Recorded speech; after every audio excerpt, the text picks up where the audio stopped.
guys? It's Rachel here with Senza Tempo Cane Corso with our episode 3 of Meet My Dogs. And we are now with a crowd favorite, which would be Blondie. Blondie, Blondie, Blondie, Blondie, Blondie. You're a chunky baby. Or you're a chunky girl. You're booty. You're my baby. So she's a bit fat right now. Savannah loves to overfeed her chunky girl, and she does have, I would say she's like me. Her body likes to put on the pound. She really ain't got to do much. So does not have a fast metabolism. She brings the weight. Oh, you're a funny girl. You're a funny girl. You're a funny baby. Yes, you are. Or you're a funny girl. You're a funny girl. Like a booty, squishy, squishy, booty. So Blondie is Cashmere and Preacher's daughter out of their very first litter. Look at my squishy face. Look at squishy. Look at my squishy face. We got really attached to her whenever she was born, because Cashmere did not have good milk production on her first litter, and we didn't know about fenugreek at the time, and so we bottle fed, and we got really close with her, and she was the biggest female in her litter, and we thought, okay, we were going to keep her, or we were going to keep her. And then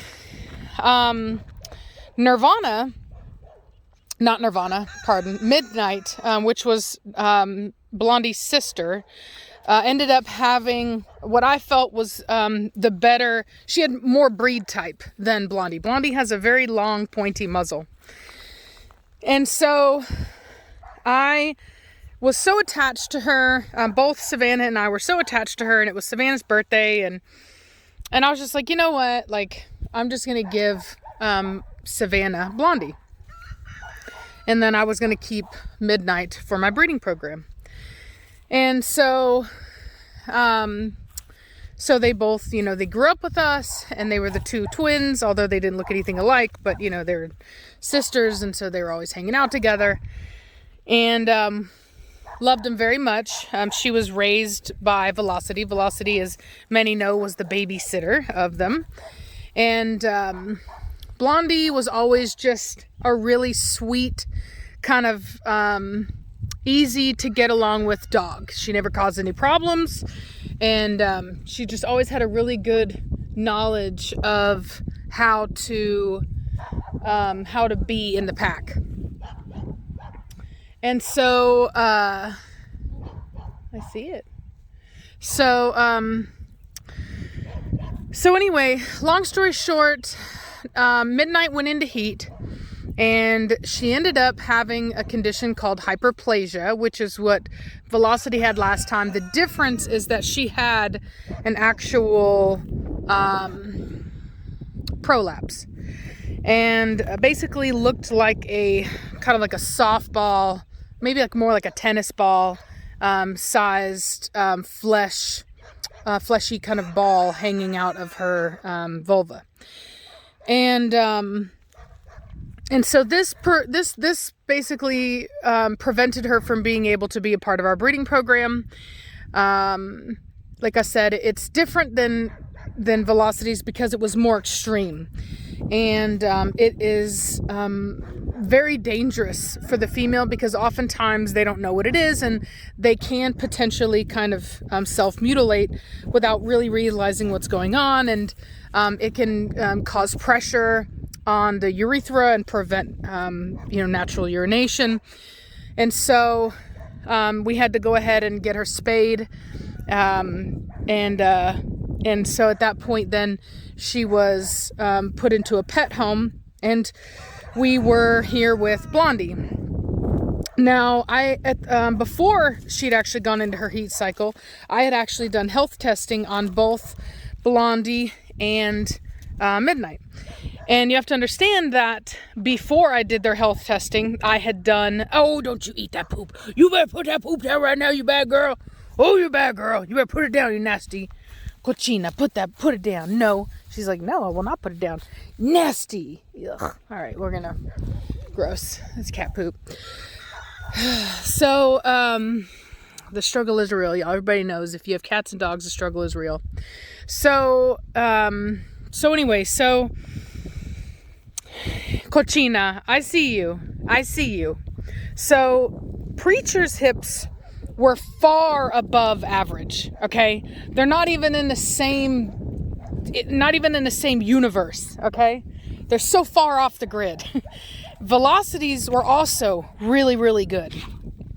And so were Midnights. Really, really, really good. Way above average, okay? The average is the average for a reason, right? So you don't judge a dog because they are not far above the average. Because obviously, if the average was the average, then, if they were the average, then that's normal, right? Like the average is normal. Anything that is far above average is not normal. And they were the only dogs that I had ever health tested before, as far as like hips are concerned. And so when I saw Blondie's, and this is not the results, this is just the x-rays, I thought that Blondie had bad hips because I was used to looking at these super, super tight, phenomenal hips because that's what I had been getting back so far. Those were the results that I had been getting back so far. So I jumped online, made a video about it as I usually do. I'm always super honest with everybody. And I was like, I'm going to spay her, and she'll just be a pet. But then I got her results back and it actually wasn't bad. She has one hip that's way above average and one hip that is below average. But what we found, and what is the important part, is that she did not have hip dysplasia. So hip dysplasia is actual signs of arthritis. So there are arthritic changes to the hip joint, and that's what causes pain in a dog. That's what actual hip dysplasia is. The hip testing that I do is called pen hip, and what they do is they test hip laxity, which is how loose the joint is. And because studies have shown that the looser the joint is, the more likely there is to be hip dysplasia. But it's not always a guarantee. There have been dogs that have had loose hips that have not developed hip dysplasia, and there have also been dogs that have had tighter hips that have had hip dysplasia. And for example, Reese was telling me about a black female that she had purchased early on in her breeding program that had much tighter hips than Blondie that had hip dysplasia. So after talking with a lot of people, a lot of mentors, I talked to 3 separate breeders. Each of them had no less than 20 years experience breeding Corso. I decided to go ahead and breed Blondie because she was the only dog that I had back out of that initial breeding, and she did not have hip dysplasia. And so we went ahead and we bred her, knowing that she did have the loose hip, but that was not a dysplastic hip, and also knowing that all of her lines have super duper good hips. You know what I mean? All the dogs that I had tested so far were out of her same line. So despite the fact that she herself didn't have both hips being super tight, genetically speaking, she was very capable of producing really good hips. Blondie, get over here. We're talking about you. Come on. Let's go. And so we went ahead and we bred her to a male by the name of Achilles. That is from, you good girl. That is from Reese's program. He's an import from Croatia. I can't believe I just did that. I didn't let her kiss me, but I did touch her nose and I forgot she was eating cat poop. Honesty time. So get over here. What are you doing, Stinky? What did you do, Stinky dog? And so we produced a really top-notch litter that produced Nirvana. And so far, we've had really great results. All of those dogs are over a year old, and we haven't had any incidences of hip dysplasia. In fact, we hip tested Nirvana. Her hips are above average, like what we would expect. So it has not been a bad experience breeding Blondie. We've had really great results so far. Come here, Blondie. Out of breeding her. Come on, Blondie. Let's go. We've had really great results so far with breeding her, and it has been a positive experience. So she's produced way better. Ooh, no. Let's not go back there. The sewer thing is doing its thing. Septic is doing its thing. So she produces much better than herself, like much better than herself. And we just love her. She's a great dog, and she's done great things for us.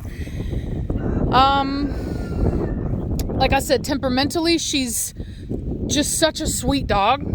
Very loyal, very loving, also protective. She's, once her mother left, come on. She was always very respectful of her mother and would always back her mother up when her mother would give corrections.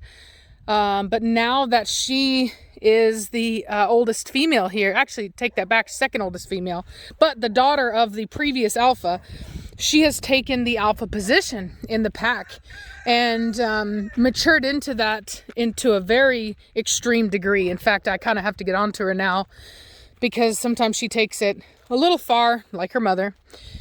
So, but she's really matured into that position, and now her daughter is the second in command under her.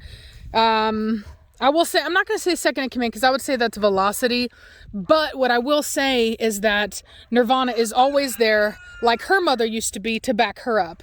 And I have no doubt that, which, let me be very clear, we'll never get rid of Blondie. But if anything was to ever happen, God forbid, Nirvana, I think, would be the next to step up. Despite the fact that Velocity is older and she's here, I don't think that Velocity has the want to be a leader the way that I think that Nirvana would. Come on, let's go. Blondie, get down here. So size and all that stuff, Blondie's about 100 pounds. I would say she's around 24 inches, 25 inches tall. So she's a pretty decently sized female, not small. I would say maybe a little bit above average. Come on, let's go. Come here. At least, well, maybe, I don't know. I would say probably average. I would still say that's probably average from what I've seen. Now, come here, Blondie, right now. Get over here. Good girl. Good girl. One of the things that I love about her puppies is that they are all super duper sweet and loving, and they love to cuddle. That's one of my favorite things about her puppies. They do have a very unique personality and temperament that she gives them, and it doesn't matter who she's bred to. I've seen it in her offspring from Batista, out of her recent litter. I've seen it out of her previous litter with Achilles, and so I really, really like that about her, and makes me very thankful that we did go ahead and breed her. It's been a really great experience, and to me, a lesson in not listening to people that don't know what they're talking about, because I had a lot of people who were trying to convince me not to breed Blondie, and they were judging me for it and this and that, and to this day they still talk trash, even though the results have been great. We've had really positive results, right? Nirvana is an excellent dog. Koa, excellent dog. Hefe, excellent dog. Akiro, excellent dog. Hip testing on Nirvana's excellent. The movement on them, great. So I do find it to be, it's just one of those things where you kind of have to go with your gut sometimes. And it's important that you listen to other people. I checked with a lot of mentors before I bred her. So it's not just something where I was like, oh, I think I know what I'm going to do. Boom, I'm just going to do it, right? Like, I asked people that are in the know, that have a lot of experience, and I went and I combined that with my gut and what I know about her, which is that Blondie has really excellent hips all around her. Her father has really great hips. Her mother has really great hips. All of her brothers and sisters that we've tested so far, which there have been many that have been tested so far. I think there's been, out of her first litter, there's one other male that was tested. Another out of her second, out of Cashmere and Preacher's second litter, there was a male, actually a male tested and a female tested. Lyra is out of that second breeding. She has some of the best hips I think that the breed has ever seen. They're not the best, but they are some of the best. And then of course after that breeding, then we have Trinity, who also has absolutely rock solid hips. I mean, we're talking, these are, you know, my average is so far above everybody else's average coming out of those lines. It's not even funny. You know what I mean? And in fact, Reese was getting on to me because I tested, you know, some of my other dogs and they were like, you know, a little bit above average. And I was like kind of butthurt about it. And she's like, Rachel, she's like, if I would have got those results, I would be happy. She goes, you need to realize that the kind of results that you're getting, they're not the average for a reason, you know? And she's like, you need to like be okay with that and be happy and thankful that you didn't get bad results. And so I kind of had to sit down and be humble for a moment. And so, give me baby. Come here, Blondie. What are you doing? What are you doing, dirty girl? What you doing, dirty girl? So anyway, so taking into consideration all of the information, you know, in writing, literally taking a list. Okay, here's all the pros. Here's all the cons. There were much more pros than there were cons to breeding her. And I think that's why we got the results we did. So I'm not advocating for people to go around breeding. Come here, now, let's go. Subpar hips when you don't know what's going on. You know what I mean? Like when you don't have the same experience. I think it's really important. I don't want to seem like I'm advocating for people to be breeding dogs that, you know, that maybe shouldn't be bred. But in our particular case, I do feel that it was the best choice. And so far it's worked out very well for us. And the reality is that it can, you know, hip dysplasia, anybody can produce hip dysplasia. You know what I mean? Granted, she's not dysplastic, but anybody can produce dysplasia. Even two dogs that have had excellent hip testing, you know, all it does is increase the statistical odds that you will produce dogs with good hips. But anybody can produce bad hips. So it's really important to keep that in mind, that just because you purchase from somebody that has great hip testing doesn't mean that you won't draw the short end of the stick one day. And that's why it's really super important when you're purchasing a large breed dog like this. Hey, get over here. That you make sure that you purchase health insurance on your puppy from a very young age, and that you maintain it, because on the off chance that you do have a puppy with a serious health condition, hip dysplasia is not the death sentence that it used to be.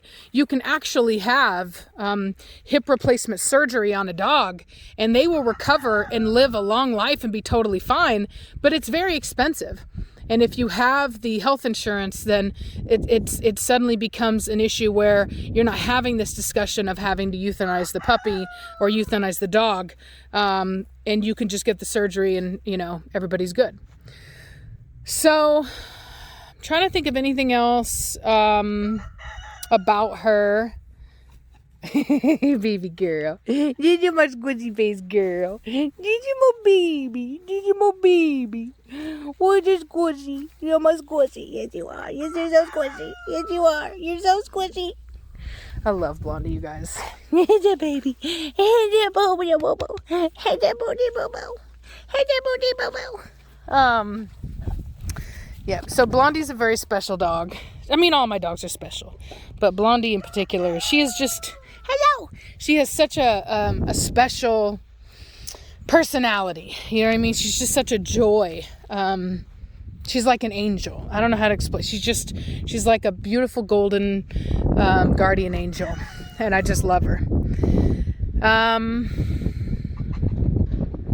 Somebody's coming up the driveway. So I guess other than that, I can't really think of anything else to mention about her. What is that, Blondie? What is it? Do you see him, Blondie? Do you see him? Do you see him, Blondie? Do you see him? Hey, you're my chunky girl. You're my chunky girl. Little chunkster. She's looking. She's like, what's going on here? What's going on here? Gosh, she's so chunky. We've got to get that weight off of her. A lot of people would think that that's like okay to have their dog at. It's really not. Anything extra you should remove. I think it's so funny. Don't you go over there. No. Blondie. She's like, I'm just watching. God, Mom, I'm not going to go over. I'm just watching. Jeez. Anyway, I always think it's funny how a lot of the people whose dogs are overweight are like super skinny and fit. And then a lot of the people who like keep their dogs fit are like overweight like me. It's like, we know. You know what I'm saying? We know. What are you doing, girl? Don't you be watching. Come here. But yeah, a lot of people her weight is what most people, if somebody ever tells you your dog is at a pet weight, this is a pet weight. She's not like obese, you know what I mean? But she is overweight. So she thick. What are you doing, girl? What are you doing, thickness? This is my thick girl. This is my lady. This is my lady thickness. She's like watching. She's like, I'm gonna let them make it, but they better not walk over here. Yeah, she's super protective. She didn't used to be when she was a puppy. Oh, no, ma'am, don't you dare. Get your butt back over here now. Let's go. Psst, get over here now. Blondie, whammon. Yeah, she was a little bit more, like she was a little bit of a scaredy cat when she was a puppy, but she's really matured and she's a good girl now. Okay, well, I guess that's all I can think of, honestly. If you have any questions, go ahead and comment down below, and I'll try to answer your questions. But hope that you're enjoying this series so far, and we'll talk at you later. Bye!